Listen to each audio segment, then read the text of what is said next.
Good evening, everyone. Ian Patrick here, and tonight I have a mega review for you.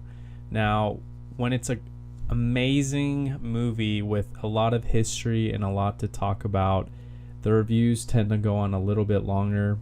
So, if you make it to the end of this video, I must say you really love this movie.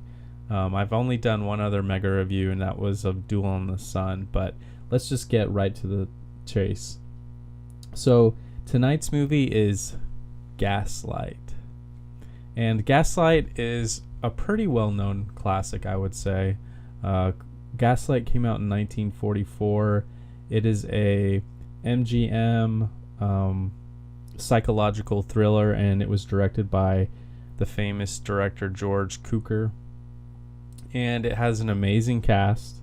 It's got Charles Boyer, one of my favorites. And I must say, I haven't had too many perfect films, but Charles Boyer has been in two of my other perfect film reviews, and tonight will make it his third, because I'll just say right off the start that Gaslight is a perfect film in my opinion, but we'll get to more of that later. So it has Charles Boyer, Ingrid Bergman. Ingrid Bergman, she won an Oscar for this movie for best leading female performance, and it has Joseph Cotten, who is one of my favorite actors of all time from back then. But Joseph Cotten sort of has a very minor role in it.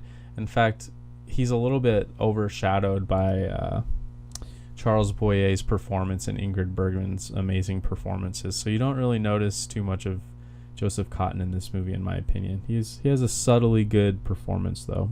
And of course, Angela Lansbury. She was only 19 at the time of filming Gaslight, and it was definitely a great performance by her as sort of this wisecracking from the streets British maid.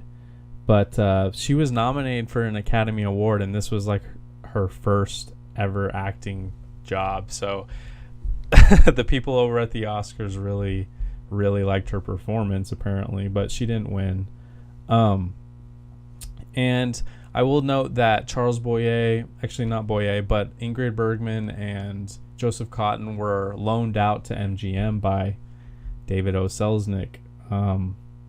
And I'll tell you a story later in the review where Selznick had an amazing way of getting too involved in films, but I'll tell you an interesting story about Selznick and the production of this movie.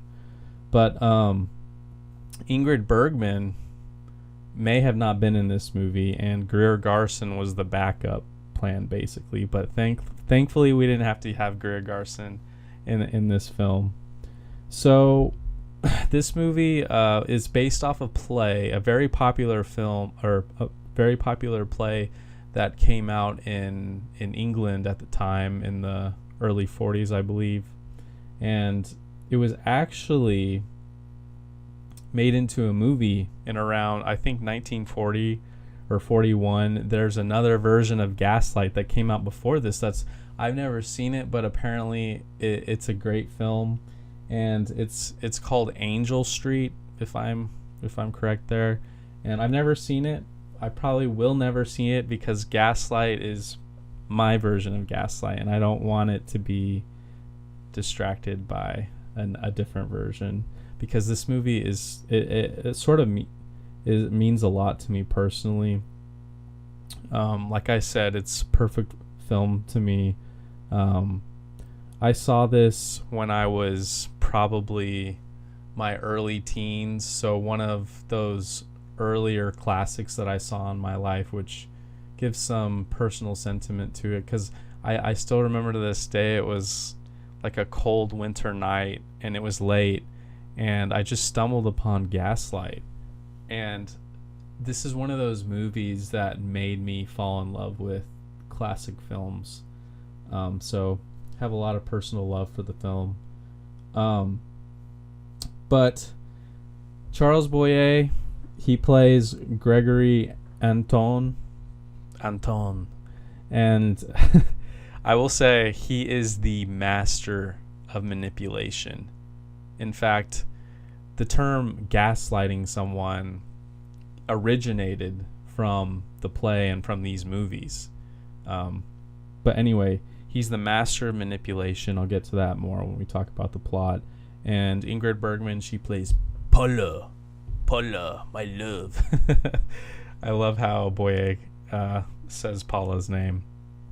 And it starts out where they're in Italy. Very beautiful. In fact, the scenery in this entire film is just stunning and beautiful. We start out in Italy. They're musicians, and they're in love, and they're in that sort of honeymoon phase of love. And she says, I need to go away to think whether I want to marry you or not. And right away she goes off. She tells him, I need to be alone.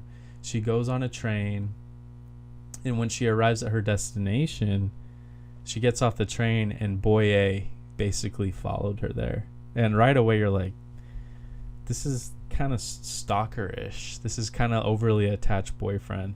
But I'm sure back then they didn't see it that way. But now we, of course, are like, that. Give her some space. But right away, you kind of can sense something's wrong here. So they're in this honeymoon phase, and then they get married, and they end up going back to a London square where Ingrid Bergman's character Paula has a bad history in this home at a London square because the murder of her famous opera singing aunt happened, and she witnessed it. So they move into this home, and this home is just a stunning setting. I don't know what it is about Victorian homes in black and white and old films, but they are always just the perfect sets for old movies. The Magnificent Ambersons comes to my head right away, and just so many other Victorian settings. But anyway, the setting is beautiful. It just works so well with black and white photography. So they're in this honeymoon phase, but right away we start seeing Charles Boyer's character change, and he starts telling Paula that she's forgetful and she takes things, and for someone who's never seen it, we think, is he manipulating her, or is she losing her mind? Is she actually losing her mind? What's going on? But I think most people who watch it, spoiler, will know that Charles Boyer's character, Gregory, is just manipulating her throughout the entire film. And it is so it is so painful and annoying watching him do this to her. In fact, I was watching some of this before my bar exam, and I couldn't handle it because it was too much on my mental. Because Charles Boyer is just so good at this character. He's amazing at this character, and Ingrid Bergman won the Oscar. She was very worthy of it because she is so good at playing his wife just going mad and acting hysterical. Ingrid Bergman is amazing at being hysterical. And in fact, she apparently went to asylum and watched females have meltdowns in the asylums to get an idea of how she should act, which is pretty cool. So I don't want to give the entire movie away because I've set up the main story, and for anyone who hasn't seen this movie, I want you to 100% see it, because like I said, I fell in love with classic films partly because of movies like this. So I do want to note, though, Joseph Cotten, I love the guy, but he was a little out of place in this movie just because he's an American. He's an American as a Scotland Yard officer, and I don't know, it should have probably been a British guy, but Selznick really loved Joseph Cotten, so he put him in this. And but Joseph Cotten, he works in anything he's in, so it doesn't hurt the movie, but he did feel a little out of place. And Charles Boyer is just a true villain in this movie. In fact, I was watching the movie with my parents, and my mom kept saying, I hate him. Oh, I can't stand him. And it's because he's so good at just manipulating Paula. And my favorite scene in the entire movie is, note the scene where they go to a piano concert together, and she's having a great time enjoying the music, being out for once. And Boyer, Gregory, he starts to manipulate her again by making her think that she had stolen something from him. So it's just like, it never ends with him. He's terrible. He's a terrible husband. But the movie's a mystery. I'm not going to give the mystery away because you'll see when you watch the movie. And let's see. Another thing I want to note before we get to the books is that this movie, the photography is stunning, not only in the Victorian home, but also the scenes of the London Square at night, with the fog, with the gas lights, with the Scotland Yard officer just walking down the cobblestone sidewalk, and Boyer in his top hat walking. It's just beautiful. In fact, I said watching it, it's like Boyer is Jack the Ripper, or it's like Dr. Jekyll and Mr. Hyde. The Cukor just like nailed it with the photography, with the gaslight and the fog and the London fog and the streets, and it's just beautiful. Okay, like I said, perfect film. There's nothing. It's just amazing. It's stunning. Now, I have a lot of stuff to show you and read, so for the people who really love Gaslight, stick with me, and I have some really interesting stuff to share with you on the film. But first, we'll start out with some pictures that I have. Let's see. Oh, wrong. Ingrid Bergman movie. There's Gaslight.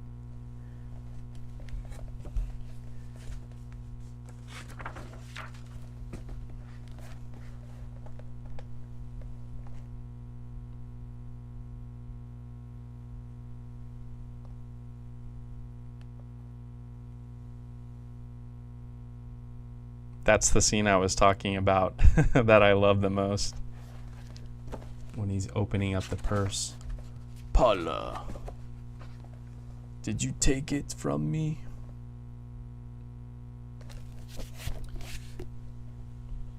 Okay. So, we'll start with Ingrid Bergman's autobiography, and we'll read some really amazing things. I have a lot to get through on this, so let's see. So, this is between Selznick and Ingrid Bergman regarding the film. Selznick starts his dealing, and after a little while, he calls me up and says, "Sorry, but you're not going to do the picture." Not do the picture, and Charles Boyer is my leading man? I nearly died. What's gone wrong? Charles Boyer wants first billing. So what? Let him have first billing. Absolutely not. You're a big star now. I've worked very hard to make you a big star. You get first billing. But the only difference is that Charles Boyer's name is on the left side of the screen and mine will be on the right. That's right, and we're not having it. But both the names are the same size and both are above the title of the movie. I couldn't care less which side I'm on. I don't care if I'm above the title or below it. I want to work with Charles Boyer. Nothing doing. Not on your life. This is a matter of prestige. If you're not top billing, we'd sooner not do the picture. We'd sooner not do the picture. I'm dying to do the picture. We almost lost that movie. At least I almost lost that movie because Charles Boyer was very mad and he was not going to give in because he'd been a big star longer than I had. So I had to cry. I had to sob. I had to plead before David very grudgingly gave away.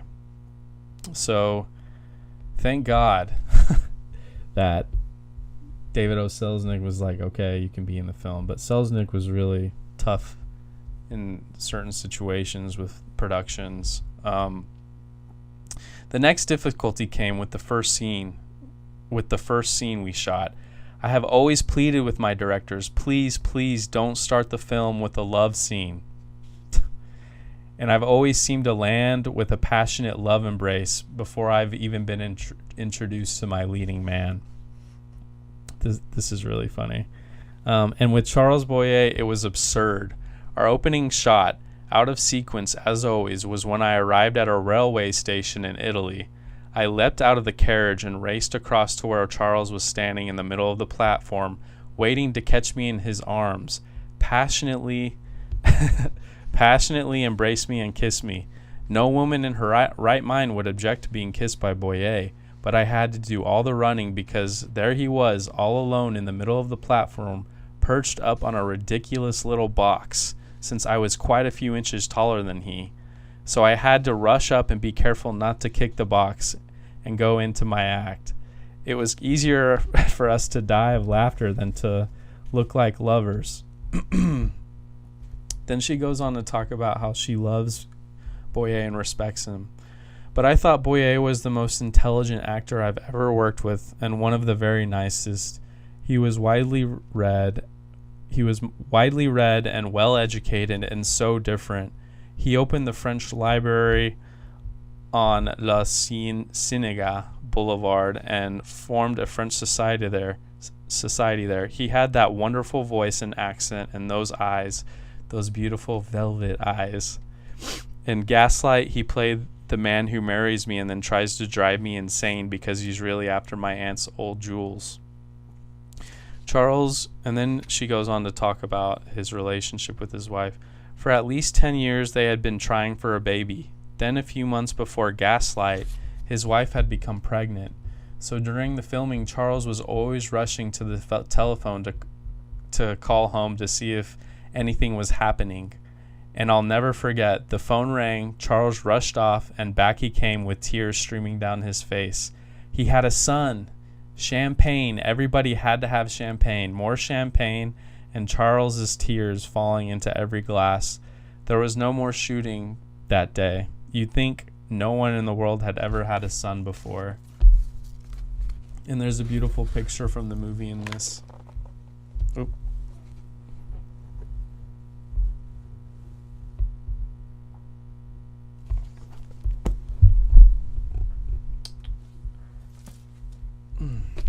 And then in Boyer's book, I have a few things. Let's see.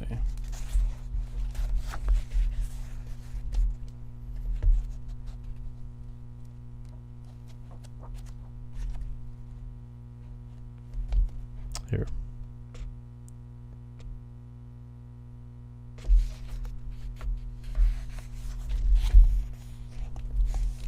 Here we go.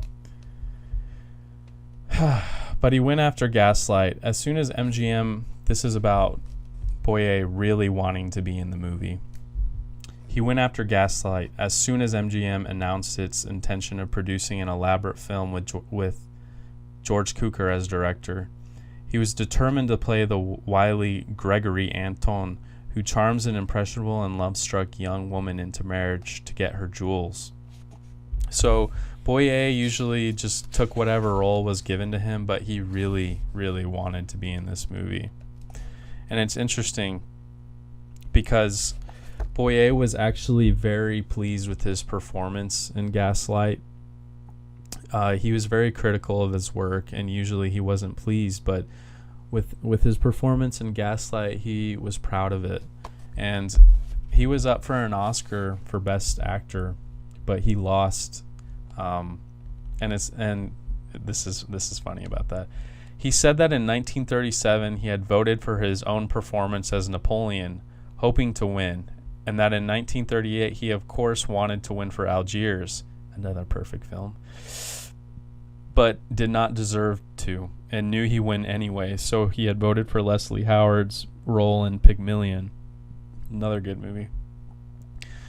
Of the 1944 balloting, he said he could not vote against himself, but in good conscience also could not vote against Barry Fitzgerald. He added, though, Pat, his wife, still votes every year, and I expect she voted for me this time, although she doesn't tell me.